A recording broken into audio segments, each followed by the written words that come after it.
যে রাসূল সাল্লাল্লাহু আলাইহি সাল্লামের শান মান আল্লাহ তাআলা কেমন বাড়িয়ে দিয়েছেন। সুবহানাল্লাহ পড়েন। আল্লাহ তাআলা কুরআনুল কারীমে বলেন ওয়ারাফানা আলাকা যিকরাক। বন্ধু, আপনার শান আমি আল্লাহ বুলন্দ করে দিয়েছি। সুবহানাল্লাহ পড়েন। আল্লাহ যদি রসুলের শান উপরে ওঠায়, আপনি নামাইতে পারবেন? পারবেন কোনোভাবে? কেউ পারবে না। আর আপনাকে আমাকে যদি আল্লাহ উপরে উঠায়, অন্য কোনো মানুষে নামাইতে পারবে? নামাইতে পারবে না। তো আমার প্রিয় ভাইয়েরা, আমার নবী হলো রহমাতাল লিল আলামিন। একটা বিষয় আপনাদেরকে এখন বলবো, আপনারা হয়তো আশ্চর্য হয়ে যাবেন। বিষয়টা হলো শয়তানের জন্য আমার নবী রহমত। সুবহানাল্লাহ পড়ে। কিসের জন্য? শয়তানের জন্য। অনেকে আবার ভাবতেছে কি বলতেছে এটা হুজুরে, এটা এমন লাগতেছে না? শয়তানের জন্য আমার নবী রহমত। বলে হুজুর কিভাবে রহমত? শয়তান কি আল্লাহ রব্বুল আলামিন যখন আল্লাহ তাআলার দরবার থেকে বের করে দিয়েছেন, আল্লাহ তাআলা তখন শয়তানকে বের করে দেওয়ার পরে আল্লাহ তাআলা ফেরেশতাদেরকে নির্দেশ দিয়ে দিলেন। একজন ফেরেশতাকে নির্দিষ্ট করে দিলেন আর বললেন, এই ফেরেশতা, তুমি প্রতিদিন এই শয়তানকে ইবলিসকে একটা করে থাপ্পড় দিবে। আল্লাহু আকবার বলুন। একটা করে কি দিতে? থাপ্পড় দিতে। শয়তান প্রতিদিন থাপ্পড় খায়, এমন জোরে থাপ্পড় দেয়, সে থাপ্পড় যেদিন দিয়েছে পরের দিনও থাকে। সুবহানাল্লাহ পড়েন। তখন আমার নবী সাল্লাল্লাহু আলাইহি সাল্লামের শান কেমন, মান কেমন, মর্যাদা শুনে নেন, শুনলে আশ্চর্য হয়ে যাবেন। আমার নবীর শান কেমন, যখন আল্লাহ তাআলা এই আয়াতটা নাজিল করলেন নবীর শানে, ওয়ামা আরসালনাকা ইল্লা রাহমাতাল লিল আলামিন। সুবহানাল্লাহ পড়েন। শয়তানে আয়াতের কথা শুনে, এই আয়াতের অর্থ হলো সমস্ত বিশ্বের মধ্যে যত কিছু আছে, মাছ বলেন, গাছ বলেন, মানুষ বলেন, যত কিছু আছে, সমস্ত কিছুর জন্য আমার নবী হলো রহমত। সুবহানাল্লাহ পড়েন। এবার শয়তানে কো, আল্লাহ সব কিছুর মধ্যে তো আমি একজনও আছি। শয়তানে বলতেছে যে আল্লাহ, তুমি বললা তোমার বন্ধু সারা বিশ্বের জন্য যত কিছু আছে সব কিছুর জন্য রহমত, সারা পৃথিবীর মধ্যে আমি তো একজন রয়েছি, তোমার হাবিবের রহমত কি আমি পাবো না? সুবহানাল্লাহ পড়েন। আল্লাহ বললেন, তুমি যেটা বলেছ আমি আল্লাহ তোমার কথাটা গ্রহণ করলাম, আর আমি বলে দিলাম, ও ফেরেশতা শুনে নাও, তুমি যে প্রত্যেক দিন শয়তানকে ইবলিসকে থাপ্পড় দিতা, আজকের থেকে আর থাপ্পড় দিবা না, কারণ আমার নবী হলো রহমাতুল লিল আলামিন। আল্লাহু আকবার। ভালো লাগার জায়গা মদিনা, ভালোবাসার জায়গা মদিনা, বলুন ভালো লাগার জায়গা মদিনা, ভালো লাগার জায়গা মদিনা, ভালোবাসার জায়গা, ভালো লাগার জায়গা মদিনা, এত সুন্দর জায়গা কোথাও দেখি না, এত সুন্দর জায়গা কোথাও দেখি না, সাজিয়েছেন দয়াল রাব্বানা, ভালো লাগার জায়গা মদিনা, বলুন ভালোবাসার জায়গা মদিনা, ভালো লাগার জায়গা মাশাআল্লাহ, ভালো লাগার জায়গা মদিনা, ভালোবাসার জায়গা মদিনা। মদিনা শরীফে নূরের খাজিনা, মদিনা শরীফে নূরের খাজিনা। আশিক ছাড়া অন্য বুঝে না ভালো লাগার জায়গা, বলো ভালোবাসার জায়গা মদিনা, ভালো লাগার জায়গা, ভালোবাসার জায়গা মদিনা, ভালো লাগার না। একদিন কবরে যাব কেউ তো যাবে না, একদিন কবরে যাব কেউ তো যাবে না। যাবে আমার শাহে মদিনা, ভালো লাগার জায়গা, ভালোবাসার জায়গা মদিনা, ভালো লাগার জায়গা। এত সুন্দর জায়গা কোথাও দেখি না, এত সুন্দর জায়গা কোথাও দেখি না।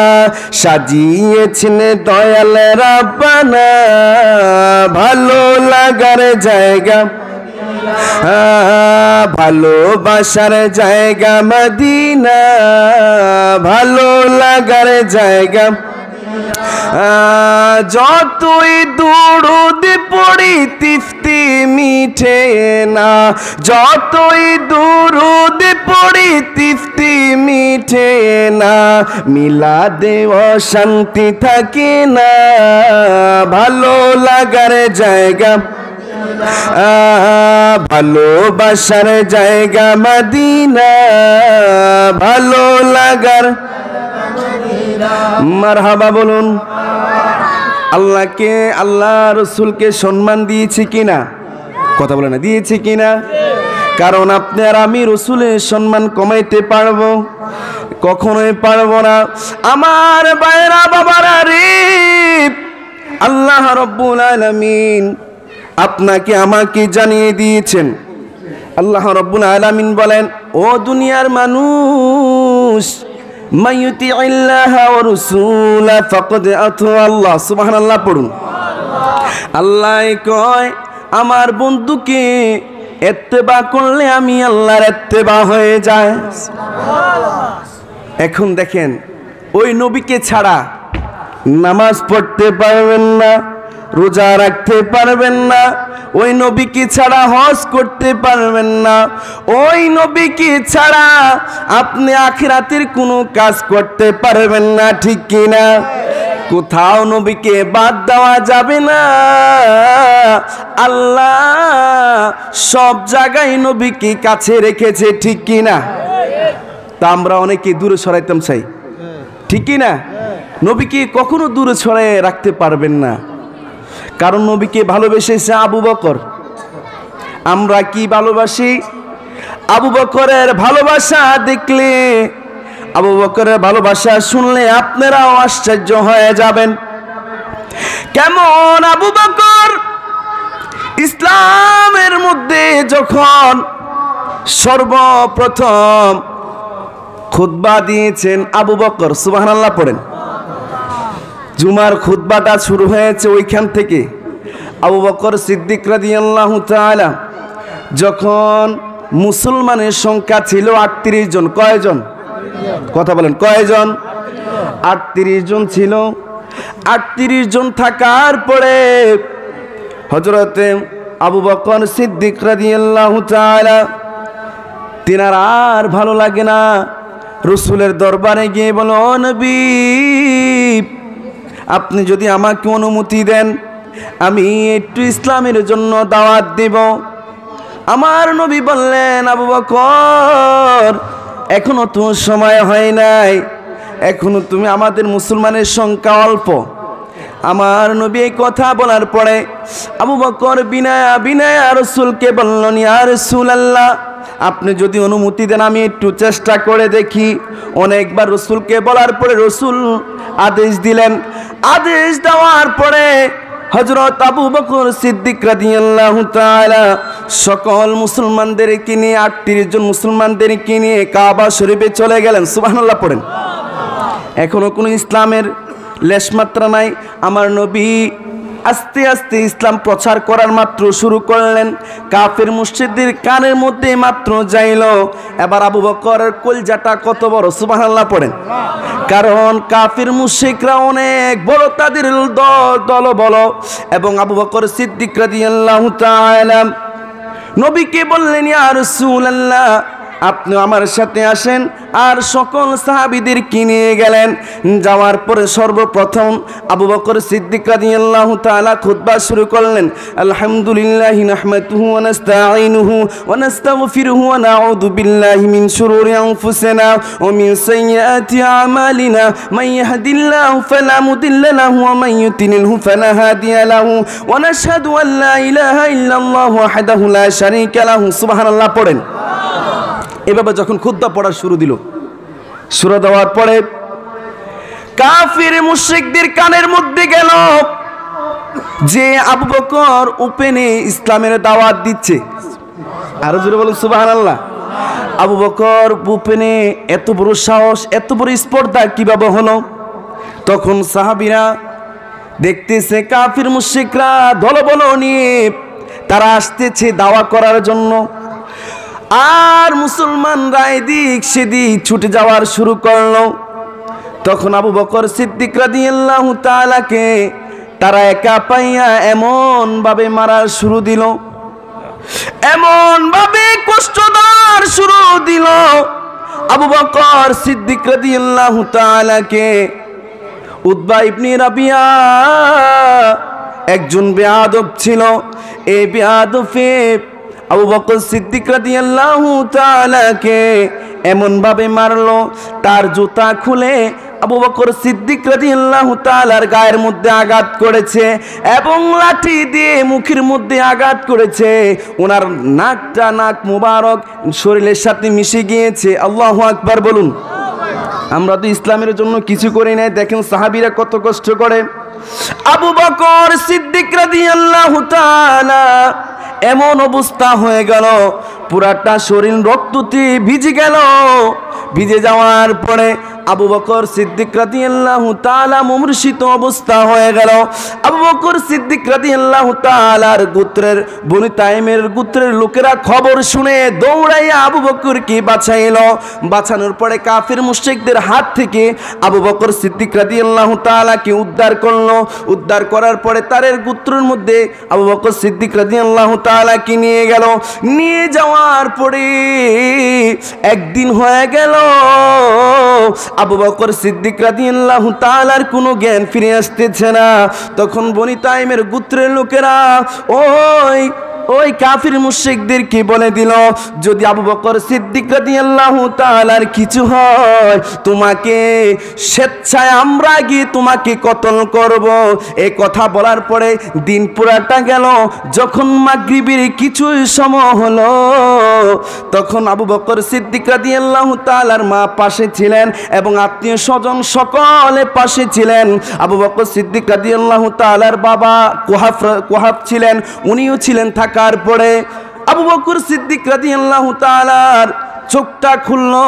খোলার পরে তিনি কোনো কিছু না বলে বলতেছে, মা ফালা ইয়া রাসূলুল্লাহ, আমার রাসূল কেমন আছে? কি বুঝলেন? আবু বকরকে এত মারা মারলো, এত কষ্ট দিল, দেওয়ার পরে ওনার নাক সেপটা করে ফেলছে। আবু বকর সিদ্দিক রাদিয়াল্লাহু তাআলা পুরা শরীর রক্ততে ভেসে গেছে। আবু বকর সিদ্দিক রাদিয়াল্লাহু তাআলার বাবা মা জিজ্ঞাসা করতেছে, আবু বকর তোমার কেমন হাল, তোমার কেমন পরিস্থিতি? আবু বকর সিদ্দিক রাদিয়াল্লাহু তাআলা বলতেছে, মা ফালা ইয়া রাসূলুল্লাহ সাল্লাল্লাহু আলাইহি সাল্লাম, ও বাবা ও মা বলো না আমার নবী কেমন আছে। দেখেন কত টান। এই জন্য বলতে হয় মদিনা মদিনা আশিক মুমিনের ঠিকানা, বলো মদিনা আশিক মুমিনের ঠিকানা, বলো মদিনা।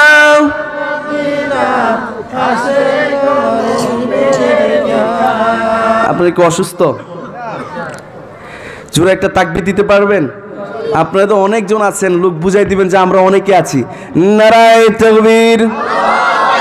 এই তাকবীর হয়তো না, আরো জোরে বলবেন নারায়ে তাকবীর, নারায়ে রিসালাত, নারায়ে গাউসিয়া, আহলে সুন্নাত ওয়াল জামাত। মারহাবা বলুন। আলহামদুলিল্লাহ। আমার প্রিয় ভাইরা, আবু বকর সিদ্দিক রাদিয়াল্লাহু তাআলার কেমন পরিণত হলো?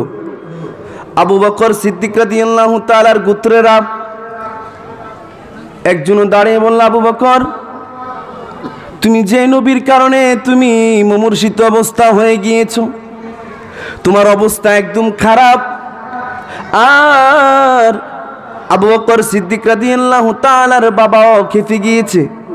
কিরে, নিজের শরীরের কথা একবারও বলে না, যে নবীর কারণে শরীরটা এমন অবস্থা।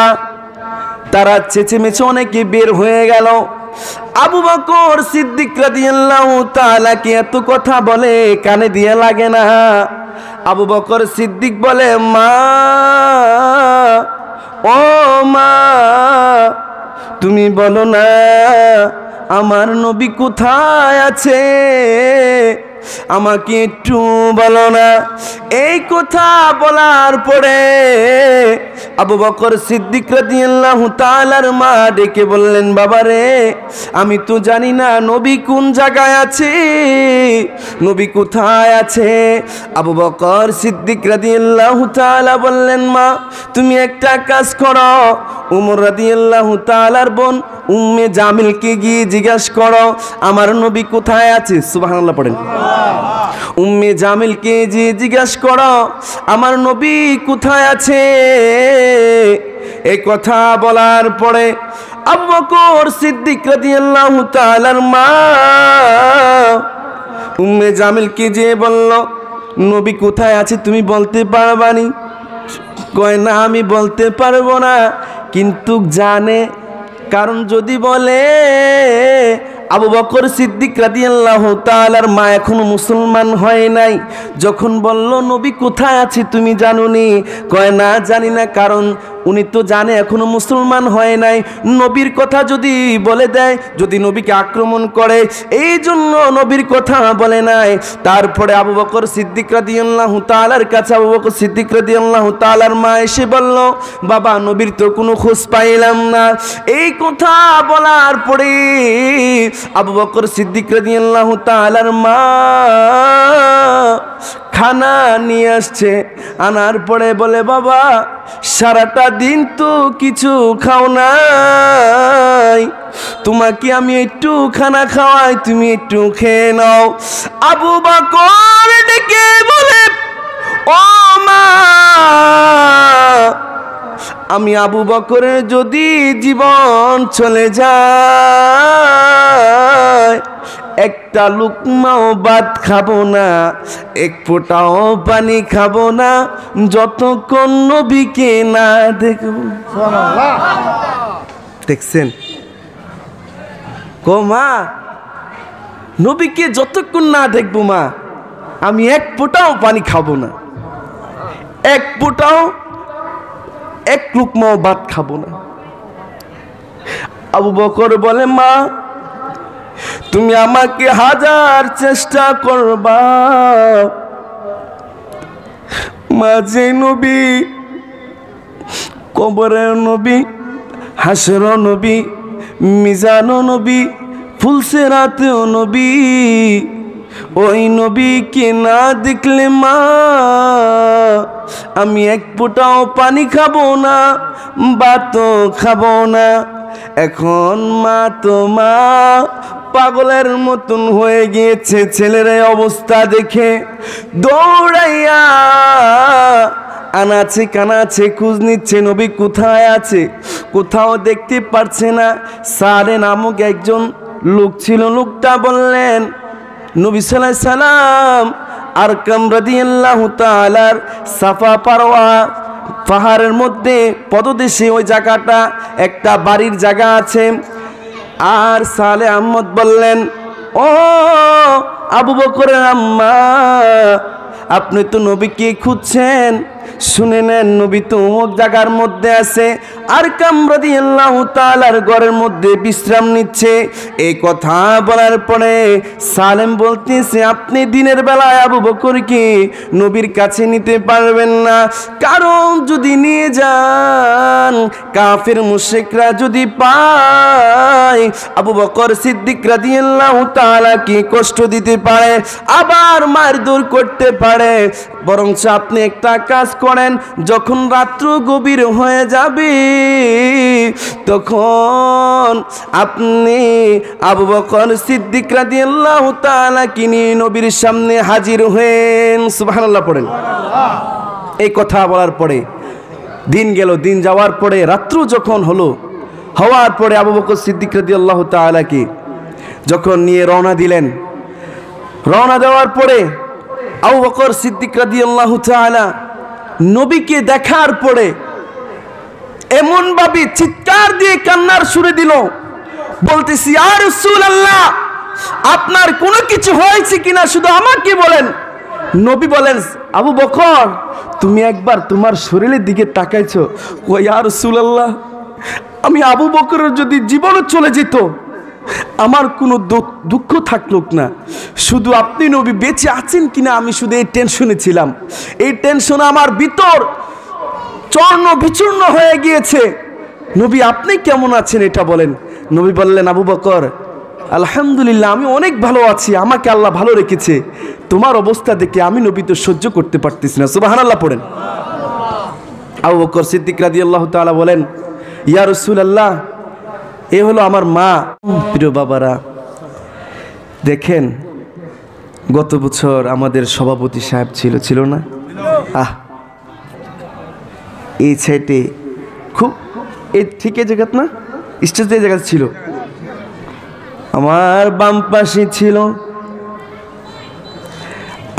আজ উনি কোথায়, আমি কোথায়, আপনি কোথায়, কোনো কিছুর সাথে লেশ মাত্রা নাই, কোনো সংযোগ নাই, ঠিক কিনা? দেখেন আমার ভাইরা, এই দুনিয়াটা হলো ক্ষণস্থায়ী দুনিয়া, চিরস্থায়ী কবরে থাকতে হবে। কবর এমন একটা জায়গা যে জায়গার মধ্যে নিজে নিজে বসবাস করতে হবে। আহারে একটু যদি আপনি ভাবেন, শীতের মৌসুম চলতেছে বা শেষ হয়ে যাচ্ছে, যখন কনকনে শীত ছিল তখন আপনি যদি একটু বিবেক দিয়ে চিন্তা করতেন,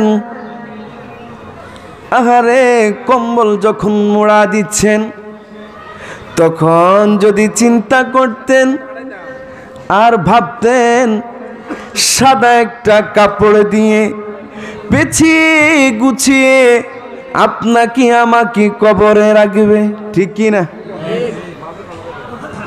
যদি বলতে পারবেননি, ও আমার ছেলে আমাকে একটা কম্বল দাও, আমাকে একটা লেপ দাও, বলা সম্ভব নয়, তখন আপনার রুহ আল্লাহ দিয়ে দিবে। হাউমাউ করে কাঁদবেন, কোনো কাজে আসবে না। কাজে আসবে মাহফিলে বসছেন। মূলত আমি কথাটা এনেছি, অনেকে বাড়িতে ঘরে সময়টা অযথ নষ্ট করতেছে, কারণ মাহফিল কিন্তু প্রত্যেক দিন হয় না, ঠিক কিনা? প্রত্যেক দিন হয় না, বছরে একবার হয়। কারণ সামনের বছর আপনি বাঁচবেন, আমি বাঁচবো, কোনো গ্যারান্টি নাই।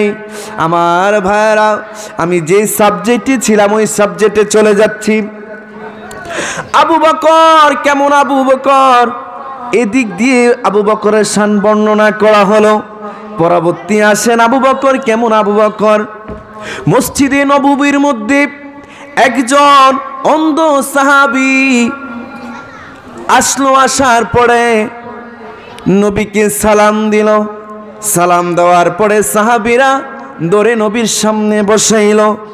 বসানোর পরে ওই অন্ধ সাহাবী ডেকে বলে, এখানের মধ্যে আপনারা অনেকে রয়েছেন, আমার নবী সাল্লাল্লাহু আলাইহি সাল্লামও রয়েছেন। আমার নবী সাল্লাল্লাহু আলাইহি সাল্লামের ভালোবাসায় এমন কেউ দরদি আছো, আমাকে কিছু সাহায্য করবা? সুবহানাল্লাহ পড়েন। এই কথা বলার পরে আবু বকর কয়, আপনার কি সাহায্য লাগবে? কয়, আমার ঘরের মধ্যে খাওয়ার মতন তেমন কিছু নাই, আমার ছেলে মেয়ে বিবিদেরকে নিয়ে অনেক সমস্যার মধ্যে পড়ে রয়েছি, যদি পারেন আমাকে একটু সাহায্য করেন। এই কথা বলার পরে আবু বকর সিদ্দিক রাদিয়াল্লাহু তাআলা বললেন, ঠিক আছে, আপনার যত হাজত আছে, যত সমস্যা আছে, সব কিছু আমি পূরণ করে দিব। সুবহানাল্লাহ পড়েন, আর জোরে বলেন সুবহানাল্লাহ। এই কথা বলার পরে আবু বকর বলেন, আর কিছু লাগবে নি? কয়, না আর কিছু লাগবে না। কয়, এবার অন্ধ লোকটা কয়, ও নবী, আপনি যদি একটু হুকুম দেন, আমি আবু বকরের দাড়ি মুবারক একটু হাতাবো। কি হাতাবো? দাড়ি মুবারক হাতাবো। এই কথা বলার পরে আবু বকর রাদিয়াল্লাহু তাআলা তিনি মুস্কি মুস্কি হাসতেছে। কয়, ঠিক আছে, তোমার যাতে ইচ্ছা জাগছে, তুমি আমার দাড়িটা ধরো, আমার দাড়িগুলা ধরো। এই কথা বলার পরে আবু বকর সিদ্দিক রাদিয়াল্লাহু তাআলা দাঁড়িয়ে রইলেন। দাঁড়িয়ে থাকার পরে ওই অন্ধ লোকটা দাড়িটা হাতাইতে হাতাইতে বলে, আল্লাহ, তোমার বন্ধুর প্রেমিক আবু বকর, দেখো না কত মায়া, কত সুন্দর দাড়ি, আমি তো দেখি না, হাত দিয়ে অনুভব করতেছি। আল্লাহ, আবু বকরের দাড়ির উছিলায় আমার অন্ধ চোখটা তুমি ভালো করে দাও। এই কথা বলতে না বলতে আর অন্ধ লোকটার চক্ষু ঠিক হয়ে গেল। জন্মগত অন্ধ ছিল। সাথে সাথে জিবরাইল এসে বলল, ইয়া রাসূলুল্লাহ, এই অন্ধ লোকটা যদি সারা বিশ্বের মধ্যে যত অন্ধ লোক ছিল সকলের জন্য যদি দোয়া করত, আল্লাহ তাআলা সকল অন্ধ মানুষকে ভালো করে দিত। দেখেছেন? সুবহানাল্লাহ, আরো জোরে পড়েন। আমার অত্যন্ত বড় ভাই, যিনি আমাকে রিকোয়েস্ট করেছে, আপনাদের মসজিদের সেক্রেটারি মোহাম্মদ আনোয়ার ভাই আমাকে অনেক মহব্বত করে, আমাকে গতকালকে ফোন দিয়ে বলেছে, ভাই আপনি একটা উর্দু গজল বলবেন, কমিটির থেকে একটা আবদার আসছে বলার জন্য। বলতে রাজি? আপনি শুনবেন? আপনারা শুনবেন?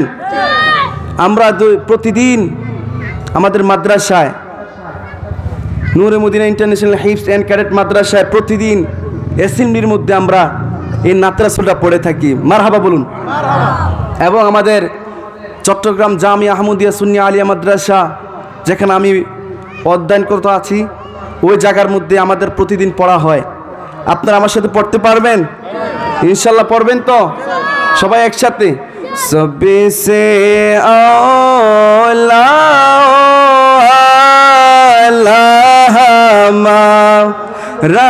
নবী সবসে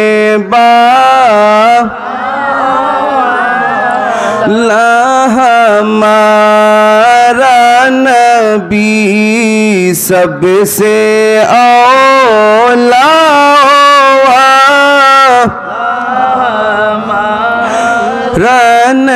नबी सबसे बाला आला हमारा नबी अपनी मौला का प्यारा हमारा नबी अपनी मौला का प्यारा हमारा नबी दूनों वालम का दूल्हा हमारा नबी सबसे औला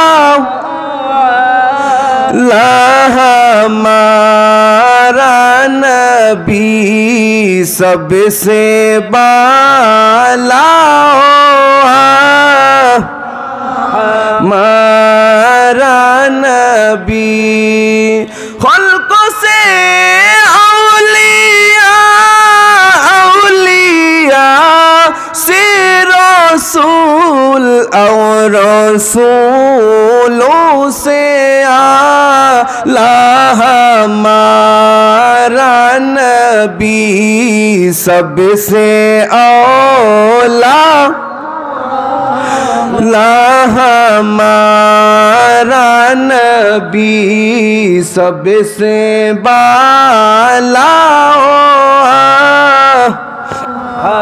हमारा नबी सबसे वाला हमारा नबी মারহাবা বলুন হাদিয়া পেয়েছি মারহাবা বলুন যিনি আমাকে আদেশ করেছেন নির্দেশ দিয়েছে বাইনাত রাসূলরা পড়েন উনি আমাকে হাদিয়া দিয়েছে আলহামদুলিল্লাহ পড়েন আপনারা খুশি হাদিয়া দেওয়া সুন্নাত নেওয়া সুন্নাত মারহাবা বলুন আমার প্রিয় ভাইরা সময় অল্প আমি দুই চারটা কথা বলে এখানে শেষ করে দিব কারণ এই দুনিয়াটা হলো ক্ষণস্থায়ী দুনিয়া চিরস্থায়ী হলো কবর ঠিক কি না